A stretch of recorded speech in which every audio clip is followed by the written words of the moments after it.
hapon. Magandang hapon po. Magandang hapon. Bilang mga kabataan, payag ba kayo na wag nang ituloy ang impeachment trial ni VP Sara Duterte? Sabi kasi ng kanyang opisina, ito ay gastusin lang daw ng gobyerno. Para makatipid, wag nang ituloy. Pero sabi naman ng ilang mambabatas, kailangan matuloy upang malaman kung ano ang katotohanan dun sa kanyang pondo. So, dapat po bang ituloy yon o magtipid na lang ang pamahalaan? I think dapat pong ituloy para malaman po kung saan po ginastos yung pondo na ginastos na in 11 days po. Ganun din po sa akin. Kasi po, feeling ko po pag hindi na tinuloy, ganun din po sa sa opinion niya po. Ganun din po yung opinion ko.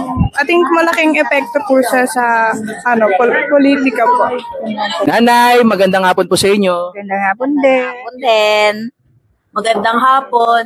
Sabi po ng opisina ni Vice President Sara Duterte, mas maganda daw na hindi na matuloy yung impeachment trial upang makatipid daw ang gobyerno. Pero sabi naman ng ilang mga babatas, kailangan pong malaman kung saan napunta yung higit sa 600 million na pondo. Nasa 612 ang questionabling pondo po na hindi mapaliwanag ni VP Sara. Sa palagay niyo po ba, dapat po bang ituloy ang impeachment para alamin ang katotohanan o wag na para makatipid ang gobyerno? Ay, wag na. Kasi puro lang yan kasinungalingan din yung nila. Yung itatanong. Hindi na. Ayun po, nanay. Ako gano'n na rin.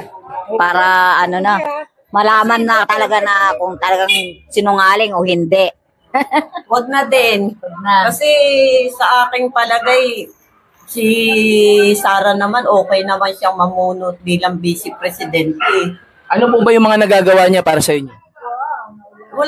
Parang wala pa naman nagagawa pero sa pati kay President Duterte